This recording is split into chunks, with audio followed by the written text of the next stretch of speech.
A fresh hour of CBS Sports HQ. I'm Jacqueline D'Agostino alongside Amanda Guerra.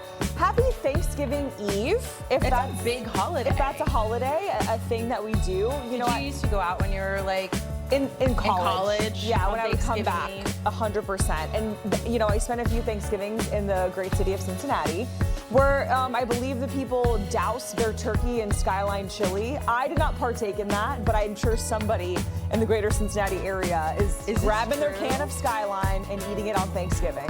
Wait, douse the turkey? Like after... I'm being dramatic. Like after you cut the turkey, you put the chili on it. I'm actually making this up. Oh. I'm just saying I would not be surprised. They love their Skyline chili there. You know it. I think 100% this is a thing. I'm going to Google it when I get a break here. I'm imagining now spaghetti with turkey on top of it, with the Skyline chili on top of that. I bet they would like it. Burrow may have some of that. Cincinnati fans are thankful for this, or maybe not. Yeah. Assume they are. The return of Joe Burrow. He has not played since week 2 after undergoing a turf toe injury, then had subsequent surgery. Now, according to our partners at Sportsline, the Bengals have less than a 1% chance to make the postseason. So some are wondering, is it wise for him to return? He told us this. He said, I understand why people feel that way, but if you look at it from my perspective, I'm a football player, and even if I get hurt, I'm going to go through the rehab, and then I am going to play. So let's welcome in two of our favorites. I don't know if you guys have ever had Skyline chili before. Pete Prisco, Lige Duzable. Have you guys had it? Yes. What chili is like for the people in Cincinnati, it's like a tomato sauce for the Italians. They'll throw it on anything. Anything. They really will. Sauce on anything and everything, and I can only imagine that's what it's like in Cincinnati. Oh, that's disgusting. I put Tabasco on everything, so maybe that's kind of the same for a Mexican. Pete, let's dive into this. Joe Burrow returning. Do you agree with his return or not, given where they are in the season? Absolutely. Look, he's a football player, and if he's cleared medically and he wants to play, he plays. That's what he does. He's paid to play football. And so I know a lot of people sit there and say, well, the Bengals, they barely have a chance to get back in it. Why would you risk it? Because he's cleared medically and he loves playing football. So I get it. I understand it. And if I'm the Bengals, I want him to play. So, yeah, I understand it. And by the way, they're not eliminated yet. And I know it'd be a long shot of long shots, but they do play the Ravens twice. So maybe there's a possibility to get back in this thing. For me, Pete, I know you said if he's medically cleared. To me, it only makes sense if he's 100%, right? If he's 100% healthy, because you have to look at the history when it comes to Joe Burrow and how many games he's missed due to injury. Now, I get it. I'm a football player. I'm competitive. If I'm good enough to go, I want to go. But it's a little different when you're talking about the face of the franchise. You say it all the time, Pete. If your franchise guy goes down, you have no chance. So this guy already had an injury earlier this year in week 2. That's the last time we've seen him. He's had a vast history of injuries. So to me, it only makes sense, not if he's just medically cleared, only if he's 100%. That is the only thing that makes sense for Joe Burrow to come back and play this year. Yes, people will say they don't have a real shot at the playoffs. Even if they went out, they go 9-8. I don't know if that puts them in, because remember, last year they went on that run and they went 9-8 and they couldn't get into the playoffs. But it only makes sense for you as a Bengals organization to start Joe Burrow this week if he's 100% healthy. Okay, so this is officially breaking news now. The Bengals have activated him, so he is expected to start. I mean, Lige, you said you don't want to see Joe Burrow start unless he's 100% healthy. Do you think he would put himself in that position, though, to come back if he wasn't 100% healthy? I think that's the competitor he is. You know, I call him Joe Shiesty. That's just how he's wired right now. The thing is, and Pete knows this comes down to the medical staff, the ownership group, and then Joe Burrow's people, right? They're going to have these tight-knit conversations because, again, at the end of the day, this is the face of your franchise. And for me, I would only want him out there if he's 100% healthy. Yes, they have an outside chance of getting in, but I'm not going to risk him getting injured. Now, again, if they've sat down and said there's no risk to him re-injuring what he injured earlier this year, then okay, he can go out there. But I would make sure he's 100% healthy because, Pete, remember, they targeted this date as a date for him to potentially come back. Usually when that's the target date, that's the early stages. That doesn't mean you're 100% healthy, but I haven't been in the medical room with the medical staff and Joe Burrow, so I don't know the answer to that. I'm just saying, from my perspective, if I'm ownership, I only want Joe Burrow out there if he's 100%. Well, I mean, look, who is 100% at this time of the year? I mean, come on, Liz. Yeah, but he's coming off injury.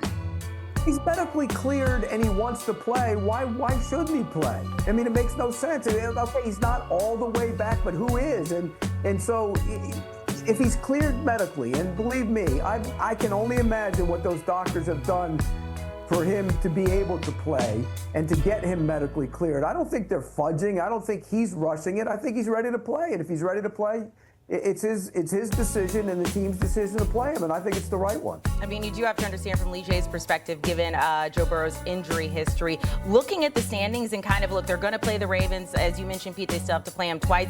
The division right now, not all that great. They are at 3-8. They have less than a 1% chance of making the postseason. But given how the Steelers have been looking and how the Ravens may end up playing, given the health of Lamar Jackson, we'll talk about that in a second.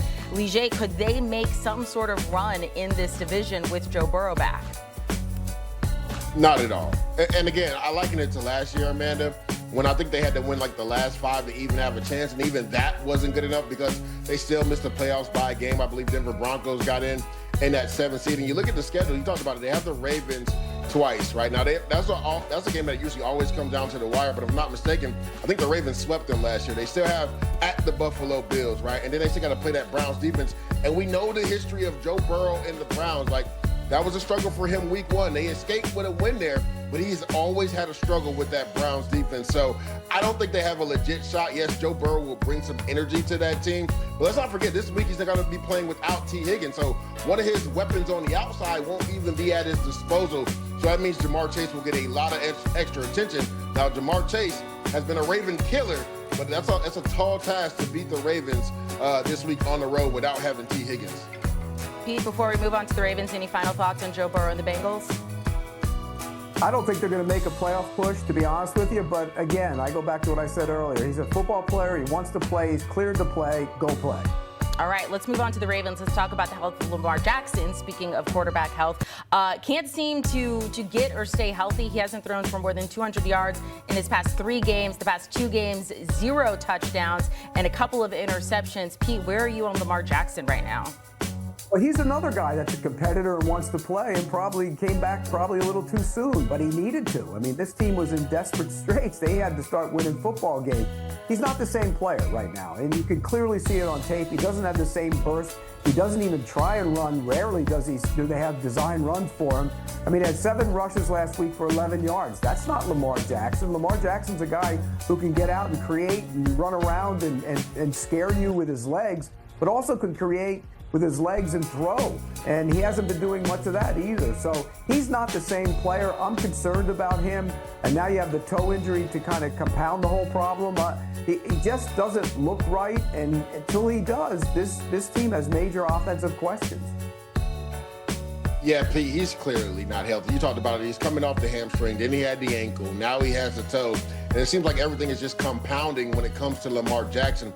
The one thing that's interesting is this defense has been able to carry this team the last couple of weeks. Now, again, we would like to see 100% Lamar Jackson, but to your point, since he's been in the lineup, he's kind of galvanized his team. Remember, the week before he came in, Tyler Huntley in a must-win game for Chicago, he won that game, and now they've been able to rattle, I believe, 4 or 5 straight wins to put them on top of the AFC North. It'll be interesting, Pete, when you look at their schedule. If they were to get like a 2-game league over the Steelers and they're not able to catch maybe the Indianapolis Colts or the New England Patriots, do they potentially rest Lamar Jackson at the end of the season because they're going to be locked into the 2 or 3 seed? That'll be something to watch going forward, but they need to continue to win to make sure they can win this AFC North.